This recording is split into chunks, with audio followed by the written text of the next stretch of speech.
제가 오래전에 약 한 25년 전인 것 같습니다. 신학대학원을 다니면서 2학기 때 가을 학기에 구원과 치유라고 하는 과목을 수강한 적이 있습니다. 이제 기말이 다 되어서 한 학기가 잘 끝나는구나 했는데 교수님이 학생들에게 기말 시험을 보겠습니다. 이렇게 이야기하시는 거예요. 중간고사는 책을 읽고 레포트로 대치했는데 한 학기 배운 걸 정리하려면 시험을 봐야 됩니다. 그래서 기말고사를 볼 테니 준비하십시오. 이렇게 이야기하시죠. 그 말을 턱 듣는 순간 시험은 아무리 쉬워도 쉽게 나와도 시험에 듭니다. 시험은 쉬운 게 아니에요. 한 학기 그냥 무사히 지나가나 보다 했더니 기말 시험 보는구나. 이제 그 마음을 교수님이 턱 들여다보시고는 본인이 미국 유학 시절 이야기를 해주시는 거예요. 내가 미국 유학 가서 박사학위 받을 때 얼마나 힘이 들고 괴로운지, 이번 시험만 내가 통과하고 나면 다시는 시험 볼 일이 없을 것이다.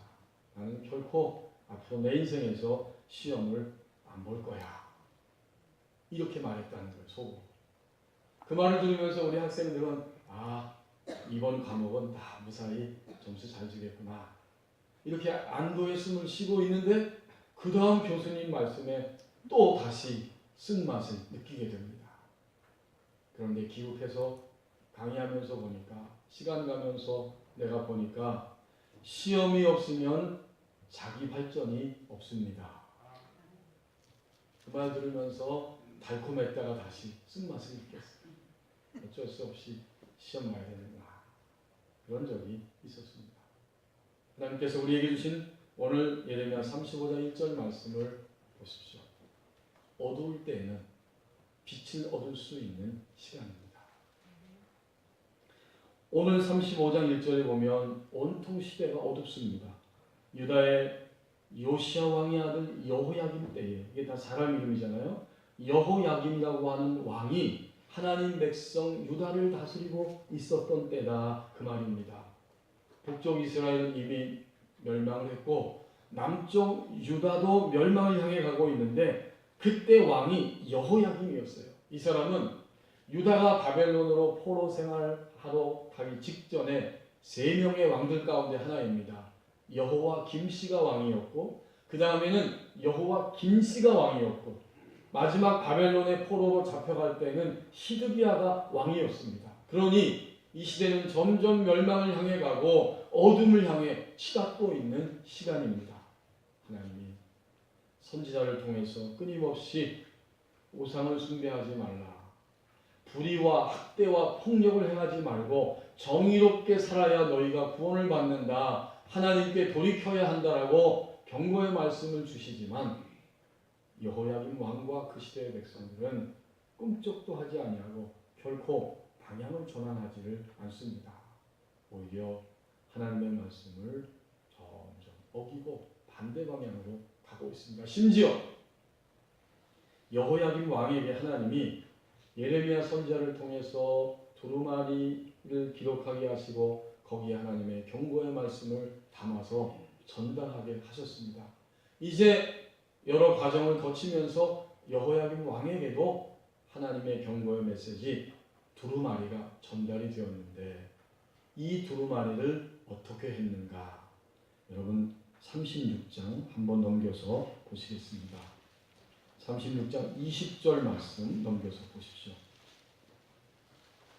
20절에서 23절 말씀 보시면 그들이 두루마리를 서기관 엘리사마의 방에 두고 뜰에 들어가 왕께 나아가서 이 모든 말을 왕의 귀에 아뢰니 왕이 여후디를 보내어 두루마리를 가져오게 하며 여후디가 서기관 엘리사마의 방에서 가져다가 왕과 왕의 곁에 선 모든 고관의 귀에 낭독하니 그때는 9째 달이라. 왕이 겨울궁전에 앉았고 그 앞에는 불피운 화로가 있더라. 여후디가 서너 쪽을 낭독하면 왕이 면도칼로 그것을 연하여 베어 화로불에 던져서 두루마리를 모두 태웠더라.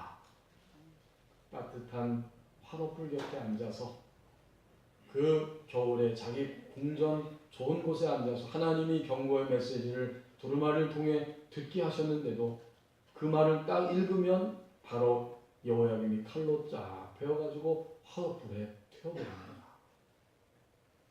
이만큼 오늘 1절에 있는 여호야김 때라고 하는 말은 백성과 왕과 그 시대 전체가 이렇게 어두운 시대입니다.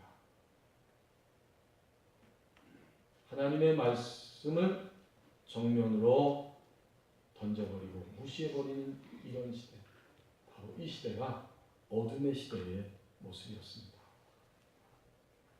오늘 하나님께서 우리의 삶 가운데 종종 시험거리를 만나게 하십니다. 그렇죠?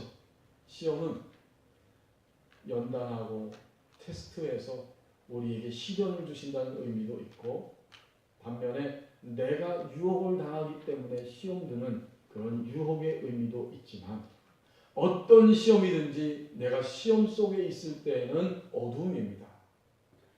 하나님을 믿는 우리가 시험 속에 있을 때에 답답해하고 조급해하고 불안해하고 화가 나고 절망의 마음이 자꾸 내 내면을 누르게 됩니다. 이것은 연단이든지 유혹이든지 이런 모든 것은 우리에게 어두움입니다. 그런데 이 어둠의 때는 바로 빛을 얻을 수 있는 기회가 됩니다. 굉장히 역설적인데 이것이 사실이에요. 우리가 연단 속에 있을 때, 때로는 유혹 속에 넘어졌을 때, 우리는 내가 얼마나 하나님의 말씀대로 살지 못하는 존재인가 하면서 자기 자신의 어둠을 바라볼 수 있기 때문입니다. 어둠 가운데 있을 때에 자신의 어둠을 알아보고 인정하는 사람은 복됩니다. 빛을 얻을 수 있는 가능성이 그만큼 크기 때문입니다. 한 주간 동안 지금 이 시간에도 우리 내면에 어둠이 있습니까? 그것이 여러분 생각할 때 시험이든 연단이든 유혹이든 다 괜찮습니다. 이 어두움은 내가 아직도 하나님의 말씀대로 입혀지지 않은 부분이 이렇게 있다고 하는 사실, 내 믿음이 아직도 하나님을 이렇게 온전히 붙잡지 못하고 있다고 하는 사실, 그것을 그대로 발견할 수 있는, 그래서 빛으로 나갈 수 있는 놀라운 기회가 됩니다. 이 가능성이 우리 믿음의 길에 있습니다. 여러분 1절 말씀을 다시 보십시오. 어둠의 시대에 왜 어두웠는가 봤더니 여호야김 때문에 어두운 거예요. 그가 왕으로서. 하지만 어두움 그것만 있는 것이 아닙니다. 반드시 어두운 곳에는 빛이 함께 공존하는데 1절 하반절에 누가 있습니까? 여호와께로부터 말씀이 예레미야에게 임하여 이르시되. 여호야김이라고 하는 어두움이 있었지만 하나님이 통로 삼아서 하나님의 빛을 증거하고 보여줄 수 있는 예레미야가 함께 있었습니다. 그러니까 1절 말씀은 오늘 우리의 영적인 상태를 그대로 비춰주시는 말씀입니다. 여러분 어떤 느낌이 드세요? 저는 이 말씀을 하나님이 말씀하라고 할 때 1절을 딱 읽는 순간에 1절을 싹 읽었는데 이것은 바로 우리 성도들 곧 나 자신의 영혼을 그대로 보여주는 말씀이다. 우리 안에는 여호야김도 있고 예레미야도 있습니다. 적어도 예수 그리스도를 믿을 때에는 예레미야도 있는 것입니다. 우리 안에 어둠도 있지만 주님을 믿고 고백하고 주의 자녀가 될 때 하나님의 빛을 무한하게 넉넉하게 받을 수 있는 예레미야도 우리 안에 있습니다. 곧 우리의 거듭난 영혼이 우리 안에 생명으로 살아있는 겁니다. 바로 그 사실을 하나님이 깨닫게 하십니다. 여호야김도 있지만 예레미야도 있다. 그래서 그리스도인들은 여호야김이 되었을 때, 온통 여호야김일 때, 그래서 화나고 조급하고 절망하고 두려울 때, 의심이 들 때, 그러나 그건 넘어서 하나님의 빛이 있다는 사실을 알게 됩니다. 그 가능성과 그 기회를 맞이하게 되는 거예요. 왜냐하면 거듭난 내 영, 예레미야가 내 안에 함께 있기 때문입니다. 1926년 9월 23일에 출생해서 1967년 7월 17일에 하나님의 부르심을 받고 세상을 떠난 20세기의 그 유명한 존 콜트레인이라고 하는 이 색소폰 연주자가 있습니다. 그는 한때 마약에 취하여 살다가 죽음 직전까지 갔지만 가까스로 마약에서 벗어나고 술에서 벗어나서 하나님을 믿게 되었습니다. 그가 연주한 모든 곡들이 유명해지기 시작했는데 회심한 이후에 연주한 모든 곡들이 다 유명해지기 시작했습니다. 한 번은 이 콜트레인이 35분 동안 색소폰을 정열을 다해서 연주하면서 사랑이라고 하는 그 제목의 곡을 연주하고 무대에서 내려왔습니다. 그리고 그는 단 한마디를 말하고 무대에서 사라졌다고 합니다. 그 한마디가 바로 무엇이냐? 눈크 디미티스라고 하는 말이었습니다. 이 말은 라틴어인데 라틴어 성경의 첫말인데 여러분 누가복음 2장 29절에서 그 30절 그 이하에 보면 그토록 어둠이 지속되는 시대에 시므온이라고 하는 할아버지가 성전에 있다가 아기 예수님이 부모들과 함께 왔을 때 딱 그 장면을 마주치게 됩니다. 성령께서 메시아가 오시는 것을 내가 볼 때까지는 눈을 감지 않을 것이다 라고 말씀해 주셨는데 그 날들을 기다리면서 성전에 있었는데 바로 아기 예수님을 마주치고 아기 예수님을 알아봅니다. 그때 시므온이 찬양한 기도가 있지요. 누가복음 2장 29절 30절입니다. 주제여 이제는 종을 평안히 놓아 주시는도다. 내 눈이 주의 구원을 보았습니다. 어둠의 시대에 어둠 가운데서 아기 예수님 메시아를 오늘 보게 하셨으니 이제 지금 바로 저를 평안히 가게 하소서.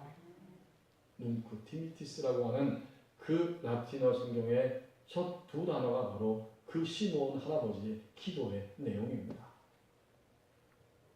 우리가 그리스도인으로서 어두울 때에는 빛을 얻을 수 있는 시간입니다. 2절 말씀을 보십시오. 내 믿음의 자리를 정확히 아신다고 말씀합니다. 이제 하나님이 무슨 명령을 하시는가 보았더니 너는 레갑이라고 하는 족속이 살고 있는데 그 사람들의 집에 가서 그들에게 말을 하고 여호와의 집으로 가서 그 성전의 여호와의 집에 한 방으로 데리고 들어가고 거기서 포도주를 마시게 하라 하십니다. 갑자기 엉뚱한 명령을 하시는 것처럼 보입니다.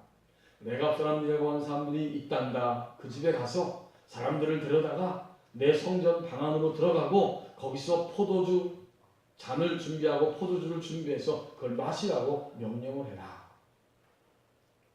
이러면 그 말대로 실행하게 되는데 그 이야기가 이제 예레미야 35장 우리가 오늘 4절까지 읽었는데 5절부터 마지막 19절까지의 내용이 그런 이야기로 진행이 됩니다. 예레미야가 그대로 그들을 데리고 왔고 그들에게 포도주를 마시라고 했지만 레갑 족속은 포도주를 결코 마시지 않겠다. 우리 선조들이 우리에게 유언으로 남기길 너희는 포도주를 마시지 말라라고 명령했다는 거예요. 그래서 그것을 단호하게 거절합니다. 이 말씀은 하나님의 백성들, 유다 백성들이 하나님 앞에서 우상을 숭배하고 불의와 폭력과 학대하면서 그 시대를 살아가고 있을 때 그들의 모습을 비춰주시기 위해서 작은 무리에 속해 있었던 레갑 족속의 행동을 보여주라고 하는 말씀이었습니다. 예레미야야, 그들을 데리고 가서 성전의 방으로 가고 포도주 마시게 해보아라. 그들이 어떻게 반응하는지 살펴보고 그 반응을 백성들에게 선포하라. 이런 이야기였습니다. 레갑 족속은 유목 생활을 하는 그러한 사람들이었는데 이 레갑이라고 하는 그 사람 그리고 그 아들들 그 후손들이 가나안의 농경 문화에 젖어서 바알 숭배 사상에 그렇게 휩쓸리고 있는 이스라엘 백성들의 모습을 보았습니다. 술에 취하고 포도주에 취하고 음란에 취하면서 바알 숭배 사상으로 빠져들고 있을 때 그것을 보면서 너희는 포도주를 마시지 말라. 앞으로 이렇게 이 레갑이 그의 후손들에게 이야기를 한 것입니다. 이 레갑 족속에 대해서 성경에 단 한 군데에 소개가 되어 있습니다. 우리 함께 찾아보시겠습니다. 앞으로 넘기셔서 열왕기하 10장입니다. 열왕기하 10장 15절에서 17절 말씀, 구약 579쪽에 있습니다. 열왕기하 10장 15절에서 17절 말씀 보시겠습니다. 15절 제가 읽습니다. 예후가 거기에서 떠나가다가 자기를 맞이하러 오는 레갑의 아들 여호나답을 만난지라. 그의 안부를 묻고 그에게 이르되 내 마음이 내 마음을 향하여 진실함 같이 내 마음도 진실하냐 하니 여호나답이 대답하되 그러하니이다. 이르되 그러면 나의 손을 잡자. 손을 잡으니 예후가 끌어 병거에 올리며 이르되 나와 함께 가서 여호와를 위한 나의 열심을 보라 하고 이에 자기 병거에 태우고 사마리아에 이르러 거기 남아있는 바 아합에게 속한 자들을 죽여 진멸하였으니 여호와께서 엘리야에게 이르신 말씀과 같이 되었더라. 북쪽 이스라엘의 예후가 왕이 되었을 때 하나님은 아합 가문이 바알 숭배하고 또 그의 아내 이세벨로 인해서 아세라를 숭배하면서 우상의 시대에 빠져들어가고 있을 때 그들을 심판하시기 위해서 예후를 왕으로 세우셨고, 이 예후가 길을 가다가 레갑이라고 하는 사람 그 족속의 아들 가운데 여호나답을 만났는데 나의 이 마음과 같이 너도 하나님을 향하여 이런 마음을 가지고 있느냐? 그렇습니다. 그러면 나와 함께 가자. 그래서 병거에 태우고 여호와를 위한 열심을 함께 나누고 있습니다. 뭘 했다고 기록하고 있어요? 17절 말씀에 아합에게 속한 모든 자들을 죽여 진멸하였다. 이게 바로 바알 우상, 아세라 우상을 섬기는 그 시대를 심판하시는 하나님의 손길이었고, 바로 이 레갑 족속이 그 가운데 여호나답 또는 요나답 같은 말입니다. 요나답이 바로 이 모든 것들을 알고 자기의 후손들에게 명령을 내린 겁니다. 자, 이제 다시 본문으로 돌아와서 2절 말씀 보십시오. 그러니까 예레미야에게 너는 레갑 사람들 집에 가라. 그들을 데리고 여호와의 집 안으로 데려가서 포도주를 마시게 하라. 레갑 족속들은 이것을 당연히 거절했습니다. 바로 이 모습을 통해서 하나님의 백성, 유다 백성들에게 그들의 신앙의 믿음의 자리를 하나님이 일깨우시는 겁니다. 그 시대에 온통 어둠 가운데 빠져 살고 있는 이 유다 백성들, 그리고 그들을 거울처럼 비춰주시기 위해서 하나님이 적은 무리에 속한 이 레갑 족속들을 동원하셔서 서로 마주치고 만나게 하시고 보게 하십니다. 하나님은 유다 백성들의 어두움도 알고 계십니다. 하나님은 적은 무리이지만 신실하게 조상들의 유언을 지킬 뿐만 아니라, 이 말은 단순히 포도주 먹지 마 이 말을 지켰다는 의미가 아니잖아요. 그것을 넘어서서 가나안의 우상 숭배에 빠지지 않도록 자신들을 지켜나가는 하나님을 향한 이들의 믿음의 모습이었습니다. 알려지지 않은 이 무리의 레갑 족속의 믿음의 모습도 하나님은 알고 계십니다. 이들이 서로 마주치게 된 거죠. 오늘 우리가 마주하는 환경과 사람들은 서로 마주칠 때마다 우리의 믿음의 자리를 보여주시는 하나님의 손길입니다. 일주일 동안 누구를 마주치셨어요? 어떤 사건들을 만나셨어요? 우리의 감정이 어떠했습니까? 우리의 기분과 생각과 판단이 어떠했습니까? 그것은 마주치게 하시면서 내 믿음의 상태를 보여주시는 하나님의 역사였습니다. 최근에 우리 사회의 큰 문제점 가운데 하나가 갑질의 문화이지 않습니까? 뉴스를 통해서 깜짝 놀랐습니다. 그 많은 돈과 힘을 가진 그 한 사람이 직원들을, 사람들을 그렇게 무자비하게 다루고, 또 자기 부인과 대학 동창인 한 교수를 그렇게 무자비하게 폭행하면서 죽음의 공포로 몰아넣는 그 사건을 우리는 목도하고 있었습니다. 그러다가 이제 최근에 그것이 수면 위로 딱 드러나서 알려지게 된 거지. 하나님을 믿는 내 믿음의 자리는 사람들이 말하기도 전에, 사람들에게 알려지기도 전에 하나님 자신이 정확하게 내 믿음의 자리를 알고 계십니다. 아멘. 서울 분당에서 목회하는 목사님 한 분이 계시는데 남성교회 회원들하고 어느 날 식사를 하게 되었답니다. 그래서 서로 식사하고 이런저런 얘기를 하는데 남성교회 안수 집사님 한 분이 목사님, 치매 단계의 마지막 증상이 무엇인지 혹시 아십니까? 이렇게 질문을 하더래요. 그래서 목사님이 나는 치매 단계의 마지막 증상이 뭔지 잘 모릅니다. 그랬더니 대답하기를 치매에 걸려서 마지막 단계의 증상은 갑자기 부부 사이가 좋아지는 겁니다. 아니 그래서 왜 부부 사이가 좋아지는 것이 치매의 마지막 단계의 증상이냐라고 물었더니 이렇게 대답을 하더랍니다. 자기 부인이 다른 사람인 줄 알고 갑자기 사이가 좋아지는 겁니다. 이게 치매 단계의 마지막 증상이랍니다.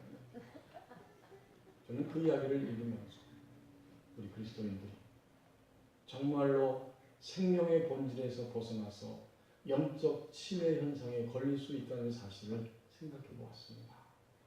우리가 영적 치매에 걸려 있을 때 내가 어둠 가운데 있으면서도 무감각합니다.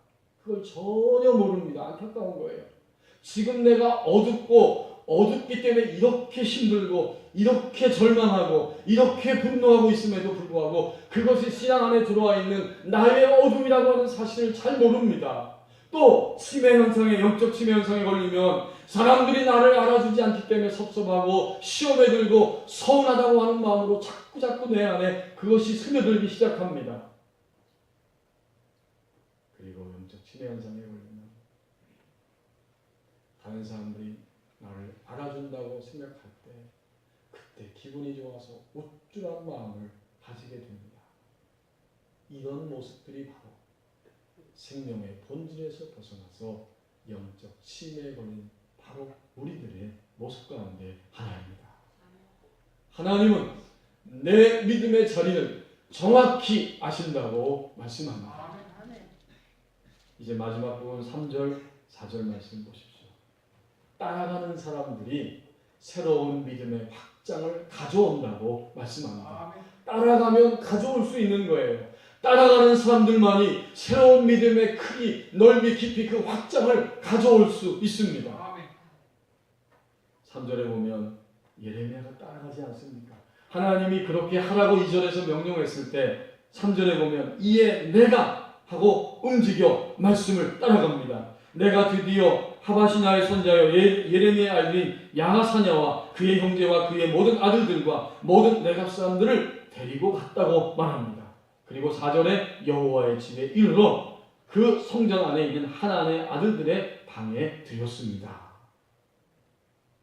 지금 3절 4절에 나오는 이 레갑 사람들의 이름은 그 당시 레갑의 대표자들, 후손들의 대표자들 이름이죠. 그들이 간 거예요. 대표자들이 간 겁니다. 예레미야도 그렇게 말씀을 따라서 움직였고 4절에 보면 레갑 사람들도 하나님이 이렇게 하라고 했다, 너희를 좀 데리고 가야겠다 했을 때 그들도 순순히 따라갔습니다. 그리고 4절에 있는 것처럼 그 방에 들어갔습니다. 예레미야도 레갑 사람들도 하나님이 말씀하시는 그대로 지금 따라가고 있습니다. 바로 여기서 서로의 믿음이 확장되는 역사가 일어납니다. 먼저 레갑 사람 이 후손들을 보십시오. 그들은 지금까지 한 번도 공개적으로 사람들 앞에서나 하나님 앞에서 너희들 포도주 마셔봐라 라고 하는 도전을 받은 일이 없습니다. 그런데 그날은 하나님이 갑자기 예레미야 선지자 보내서 우리를 가자고 하더니 가서 무슨 일 하는가 보았더니 우리에게 포도주를 마시라고 하는구나. 여러분 5절에 바로 나와요. 그렇게 방에 들어가서 어떻게 했나 보세요. 예레미야가 레갑 사람들의 후손들 앞에 포도주가 가득한 종지와 술잔을 놓고 마시라 권하네. 마시라는 거예요.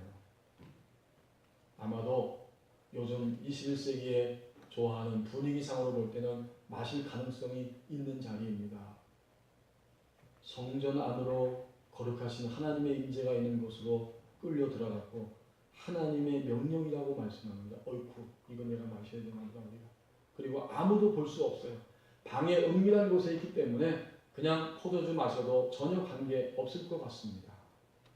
하지만 이 도전 앞에서 레갑 사람들이 어떻게 합니까? 6절 말씀에 그들이 이르되 우리는 포도주를 마시지 아니하겠노라. 레갑의 아들 우리 선조 요나답이 아까 열왕기하 10장에서 나오는 요나답 같은 인물입니다. 요나답이 우리에게 명령하여 이르기를 너희와 너희 자손은 영원히 포도주를 마시지 말며. 우리는 이래서 마실 수 없습니다. 마시지 않겠습니다. 이 순간 레갑 자손들의 믿음이 확장됩니다. 공개적인 도전 앞에서 이제 그들은 이것을 거절하면서 하나님 앞에서 자신들의 믿음이 점검을 받는 것이고 과연 우리가 가는 이 길이 말씀을 따라가는 이 길이 옳다고 하는 사실을 다시 한번 확신하면서 그날 그 시간에 그들의 믿음은 확장이 됩니다. 이제 예레미야의 면을 생각해 보죠.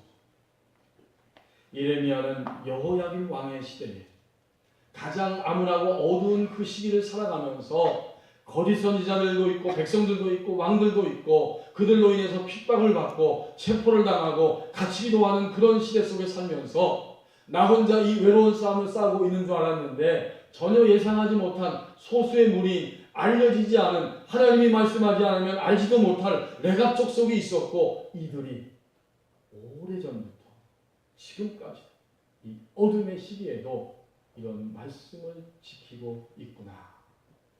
그러면서 위로가 되고 격려가 되고 겸손함으로 무장이 되어집니다.